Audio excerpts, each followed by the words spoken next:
ये कहानी है एक गांव में बसी एक गरीब लड़की जिसका नाम सुमन। सुमन बहुत ही ज़्यादा इंटेलिजेंट लड़की में से एक कही जाती थी। उसने गरीबी के चक्कर में अपनी पढ़ाई पूरी नहीं की, लेकिन सुमन हमेशा से ही चाहती थी कि वो एक बड़ी और अच्छी इंसान बने और पढ़ लिख कर कुछ बन जाए। सुमन का सपना ये सपना ही रह जाएगा, ये सुमन कभी नहीं जानती थी। सुमन का सपना उसके पिता अमन कभी भी पूरे नहीं कर सकते थे। गरीबी के चक्कर में सुमन हमेशा अपने घर और अपने पिता अमन से दूर ही रहती थी और अपने पिता से हमेशा नाराज ही रहती थी, क्योंकि उसके पिता ने शुरू से ही उसको कुछ नहीं पढ़ाया और सुमन का सपना था कि वो पढ़ लिख कर कुछ बन जाए।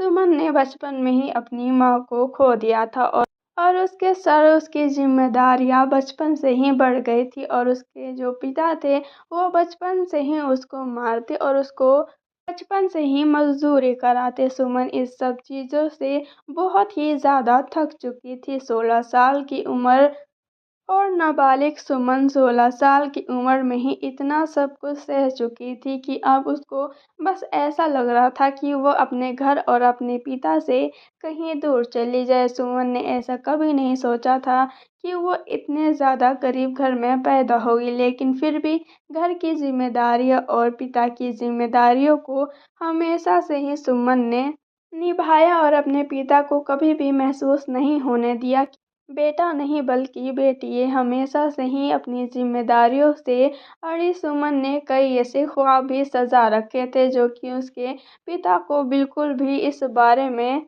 अंदाज़ा नहीं लगने दी सुमन की वो क्या चाहती है और क्या बनना चाहती है। सुमन ने इस सारी जिम्मेदारियों को छोड़ कहीं दूर जाने की सोचती है। सुमन सुमन ने कभी भी नहीं सोचा था कि गांव में ही अपनी ज़िंदगी पूरी व्यतीत कर देगी। वो चाहती थी कि वो शहर में जाए और सुमन बचपन से ही चाहती थी कि वो शहर में जाए और अपनी ज़िंदगी खुशहाल से जिए, लेकिन सुमन के बाबा अमन अपनी पूरी ज़िंदगी शराब और जुए में ही निकाल दी और इन्हीं सब चीज़ों को सुमन से देखा नहीं गया। सुमन मन ही मन बहुत ही ज़्यादा रोती और अपने आप को कोसती कि उसकी वजह से पहले तो उसकी माँ चल बसी और उसकी माँ के सदमे में सुमन के बाबा जो कि शराबी और जुआरी बन गए थे। सुमन ना चाहते हुए भी गांव के अमीर दराजे घर जाती और बर्तन और खेतों में काम करती।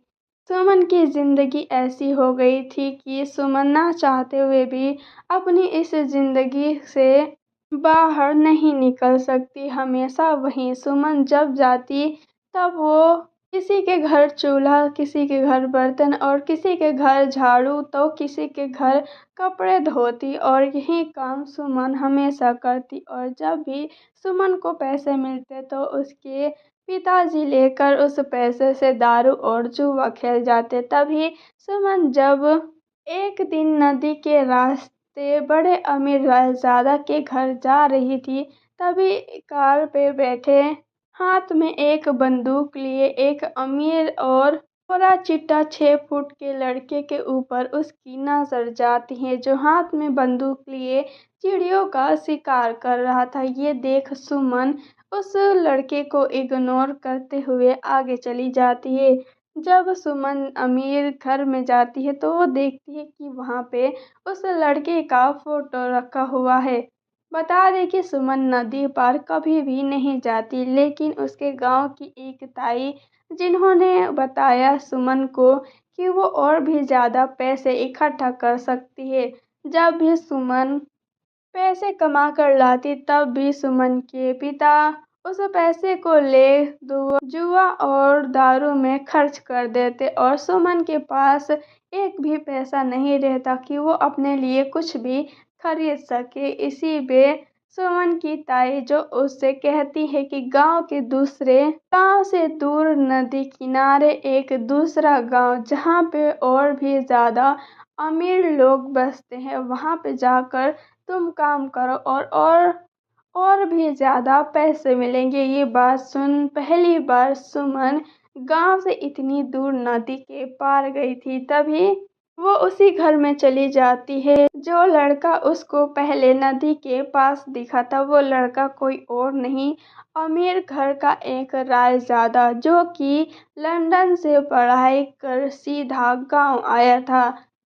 और उस लड़के के पिता जो उस गांव के मुखिया भी थे, बहुत ही ज़्यादा अमीर घर और बहुत ही ज़्यादा बड़ा और शानदार घर देख सुमन दंग रह जाती है। और सुमन ये मन ही मन सोचने लगती है कि ये तो मेरा बचपन का सपना है। बचपन में सुमन ऐसे ही देखती थी कि वो जब बड़ी हो तो ऐसे ही घर में रहे और ऐसे ही राज करे। लेकिन जब सुमन सामने देखती है तो एक औरत जो कि सीढ़ियों से उतरती हुई सुमन के पास आती है, उस औरत को देख बहुत ही ज़्यादा हैरान हो जाती है। सुमन की आंखें बड़ी-बड़ी और सुमन एकटक उस औरत की तरफ देखते ही रह जाती है। वो औरत कोई और नहीं उस घर की मालकिन होती है जो कि गले में 5 हार, कान में का मैंटी का,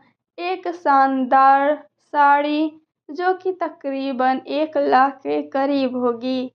और उस औरत का एटीट्यूड देख सुमन बहुत ही ज़्यादा इम्प्रेस हो जाती है। तभी सुमन से वो औरत कहते हुए, तुम कौन हो और तुम यहाँ क्यों आई हो? सुमन उस औरत से, मालकिन मैं यहाँ पे काम ढूंढने आई हूँ। मेरी आई का कहना है कि आप बड़े घर वाले मुझे छोटी मोटी काम दे देंगे। मैं इस घर में क्या काम कर सकती हूँ? मैं बर्तन धो सकती हूँ, मैं कपड़े भी धो सकती हूँ, मैं खाना भी बना सकती हूँ। इस बात को सुन मालकिन, मेरे घर में बहुत ही ज़्यादा बड़े-बड़े घरों से नौकर आए हुए हैं और हम तुमसे खाना क्यों बनवाएं? हमारे यहाँ अमेरिका से कुक आए हुए हैं और वही खाना बनाते हैं। ये सब बातें सुन सुमन बहुत ही ज़्यादा हैरान हो जाती है और सामने खड़ी औरत से कहती है, मालकिन मुझे काम दे दीजिए, मैं कुछ भी कर लूँगी, थोड़ी बहुत ही सही। मैं एक दूसरे गांव से आई हूँ यहाँ काम ढूंढने। मेरी आई ने कहा आप बड़े दिल वाले घर के लोग हैं, आप लोग मुझे काम दे देंगे। ये सुमन की बातें सुन वो बड़ी और घमंडी मालकिन कहती है, ठीक है, तुम एक काम करो, तुम ऊपर से नीचे तक पूरे घर की सफाई करो और हाँ, याद रहे जितनी बार कोई भी घर के अंदर जाए उतनी ही बार इस घर की दोबारा सफाई होनी चाहिए। इस बात को सुमन पहले तो सुन थोड़ी परेशान हो जाती है, उसके बाद सर हिलाते हुए कहती है, ठीक है मालकिन मैं कर दूंगी। और ये कहते हुए सुमन ये भी पूछ लेती है, मालकिन आप मुझे कितने पैसे देंगी इतने का? ये सुन घमंडी मालकिन कहती है, पहले तुम काम करो उसके बाद मैं बताऊंगी कि तुम्हें कितने पैसे देना है और कितने नहीं। अगर अच्छा काम की तो पैसे दूंगी, नहीं तो यहाँ से निकाल दूंगी। इतना सुन सुमन बहुत ही ज़्यादा परेशान हो जाती है, लेकिन सुमन थोड़ी सी नर्वस होके वो जाती है और पानी लेके ऊपर से नीचे तक सफाई करती है। तभी उस हैंडसम स्मार्ट लड़के की एंट्री होती है। सुमन उसको देख उसकी आंखें खुली की खुली रह जाती है। इतना ज़्यादा हैंडसम लड़का सुमन ने शायद ही अपनी ज़िंदगी में कभी इतना ज़्यादा अच्छा और स्मार्ट लड़का देखा हो। फिर सुमन उसको इग्नोर करते हुए अपनी काम करने लगती है।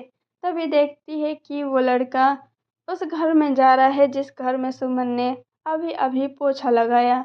उसके बाद उस घमंडी मालकिन की आवाज़ आती है, अरे सुनील बेटा तुम कब आए? तुम इधर आओ कुछ खा लो उसके बाद कहीं जाना। ये बात सुन लड़का कहता है, माँ मैं जल्द ही आऊँगा, पहले मैं छत पे से फ्रेश होकर आता हूँ, उसके बाद मैं आकर टेबल पे ही आपसे बातें करूँगा। जितना भी बातें करना है आप तभी कर लीजिएगा, मैं बहुत ही ज़्यादा थक गया हूँ, फ्रेश होके आऊँगा तो मेरा मूड ठीक हो जाएगा। ये बात सुन सुनील की माँ बोलती है, ठीक है बेटा जल्दी से आ जाना। ये सारी बातें सुमन सुन रही थी और उस लड़के को देख रही थी और उसके लड़के पे से सुमन की आंखें ही नहीं हट रही थी। तभी मालकिन सुमन को देख लेती है। ए लड़की, तुम अपना काम करो, ठीक है।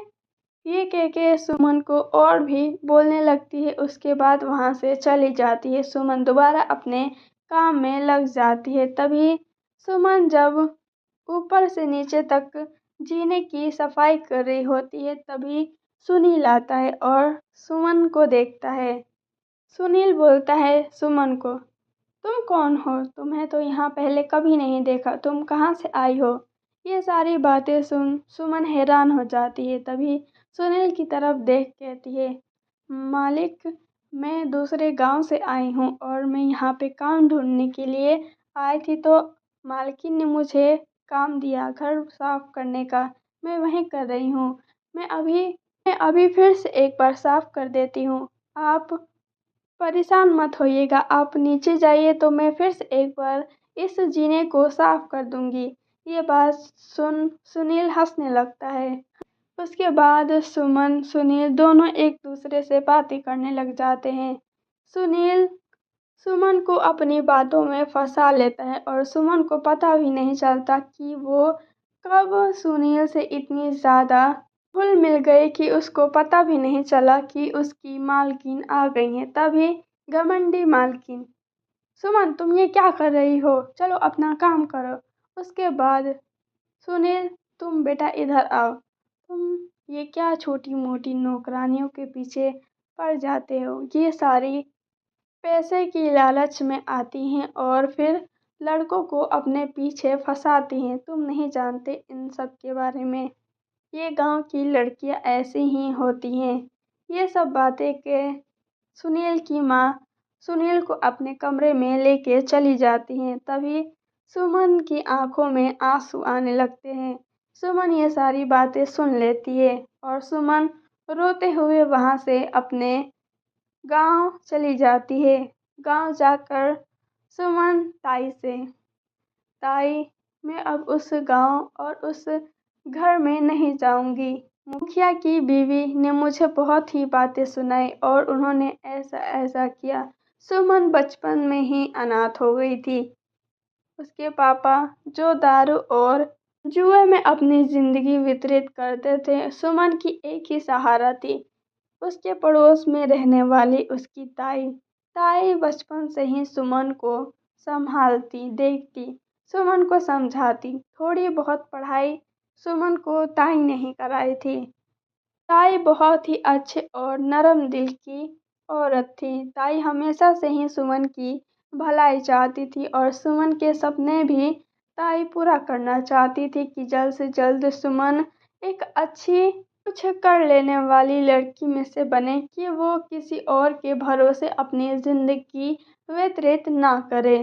ये बात सुन ताई बहुत ही ज्यादा उदास हो जाती हैं। इतनी बात कही है। सुमन से ताई बोलती हैं, अब तुम उस घर में नहीं जाओगी। तुम उस गांव की छोड़ो, तुम इसी गांव में कुछ देख लो, कुछ कर लो। अभी खेत कटाई की दिन आ रहे हैं, तुम ज़्यादा खेत काटना ताकि तुम्हारे पास ज़्यादा पैसे हो और अपने पिता को ज़्यादा पैसे ना देकर तुम मुझे देना, ताकि मैं उस पैसे को इकट्ठा कर तुम्हारा यहाँ से टिकट करा सकूँ, ताकि तुम शहर में जाकर अपनी ज़िंदगी अच्छे से गुजार सको। ये सुन सुमन बहुत ही ज़्यादा खुश हो जाती है और ताई को गले लगा लेती है। दूसरे दिन जब सुमन अपने काम ढूंढने के लिए जा रही थी, तभी दरवाजे के पास उसने एक आहट सुनी। सुमन बहुत ही ज़्यादा घबराई। उसके बाद सुमन दरवाजे के पास आई। तभी उसने देखा कि दरवाजे के पास और कोई नहीं बल्कि सुनील खड़ा था। वहीं अमीर रायजादा, दूसरे गांव का लड़का, सुनील मुखिया का बेटा। सुनील को देख सुमन बहुत ही ज़्यादा हैरान हो गई कि आखिर सुनील को मेरा घर का पता कैसे चला और सुनील यहाँ क्या करने आया है। बस सुमन ये सोच ही रही थी कि सुनील बोलता है, कल के लिए मैं तुमसे माफ़ी मांगता हूँ। मेरी माँ ने जो भी बोला वो उसको तुम दिल पे मत लेना, वो बस ऐसे ही बोलती हैं। गाँव में रहते हुए उनको काफ़ी साल हो गए, इस वजह से वो कुछ भी बोल जाती हैं। तो मेरी माँ की बातों की बिल्कुल भी बुरा नहीं मानना, हम तो शहर में रहने वाले हैं।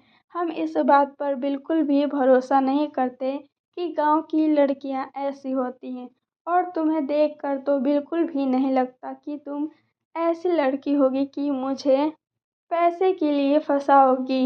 ये बात सुन सुमन बहुत ही ज़्यादा अंदर ही अंदर खुश हो जाती है। क्या सुनील सुमन से प्यार करने लगा था? क्या ताई मदद कर पाएंगी सुमन की? क्या उसको शहर भेज पाएंगी अच्छी पढ़ाई और अच्छी लाइफ के लिए? क्या सुनील की माँ सुमन को एक्सेप्ट कर पाएगी फिर से? आगे की कहानी देखने के लिए बने रहे हमारे चैनल क्राइम की दुनिया में।